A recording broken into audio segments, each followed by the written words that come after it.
Please subscribe my channel and click the bell icon. Thank you. Aamir Khan سے میری ملاقات ہوئی، میں نے اس کو کوئی دین کی بات نہیں کی، صرف محبت تھی۔ اب تک اس کے میسج آتے کہ میں زندگی میں کسی سے متاثر نہیں ہوا، تم پہلے آدمی ہو جس سے میں متاثر ہوں، میں نے کوئی جادو کیا، صرف محبت۔ لوگوں کو محبت دو، قریب ہوں۔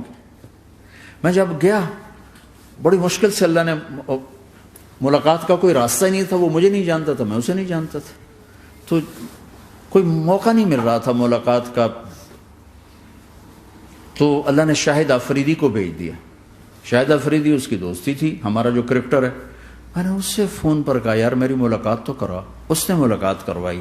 تو اس نے مجھے کہا آدھا گھنٹہ ہے، آدھا گھنٹہ۔ جب میں پہنچا میکسیمم پونا گھنٹہ، میں کہا ٹھیک۔ میں گیا تو وہ سہما ہوا چہرہ کہ بھئی مولانا آ گیا، پتہ نہیں کیا کہیں گے، بھئی یہ تو کیا کر رہا ہے، تو حرام کر رہا ہے، ناچ رہا ہے، گا رہا ہے، توبہ کر، ابھی تیرے لیے دوزخ کا فیصلہ ہو جائے، پتہ نہیں کیا ہو، وہ ڈرا ہوا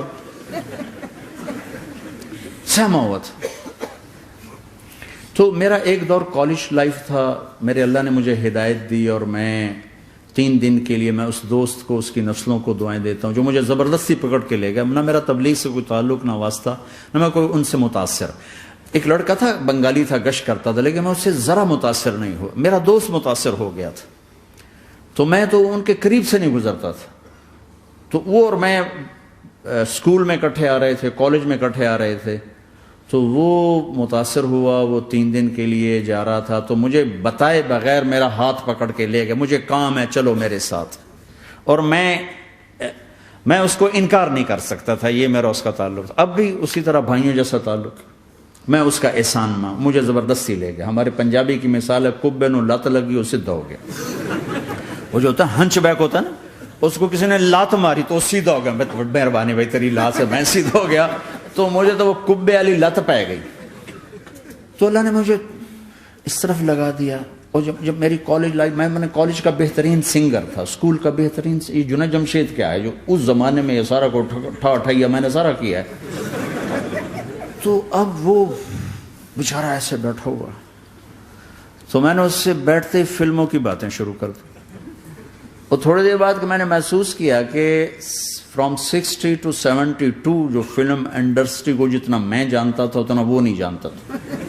تو اس کے اوپر میرے علم کا روپ پڑ گیا، اس کی لائن کا علم تھا نا۔ تو وہ تو حیران پریشان، یہ واز تو ہو رہے، تو کبھی دلیپ کمار کی باتیں شروع ہو گئیں، کبھی راج کپور کی شروع ہو گئی، اور کبھی محبوب صاحب شروع ہو گئے، کبھی مدن موہن شروع ہو گئے۔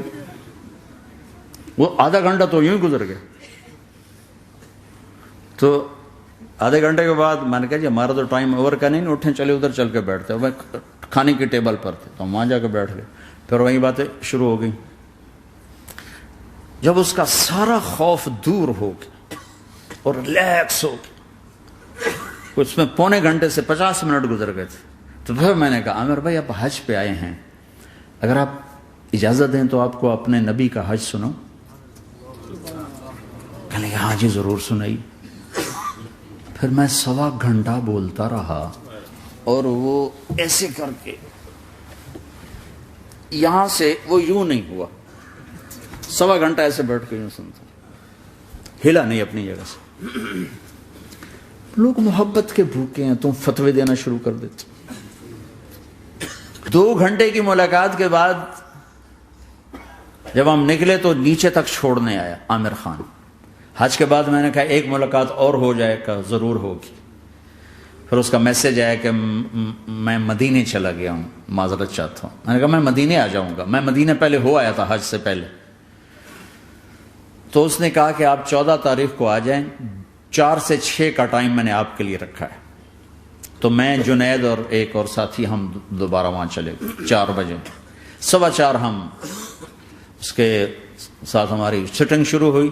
4:15 سے 10:15 تک 6 گھنٹے مسلسل، اور اس کے ماتھے پہ ذرا نشان نہیں آیا کہ میں بور ہو رہا ہوں۔ اور اس کے بعد ہم اٹھے، اس کا جی نہیں چاہ رہا تھا کہ ہم اٹھ کے چلے جائیں۔ محبت۔ پھر ایک امتحان پڑ گیا، میں اجتماع میں تھا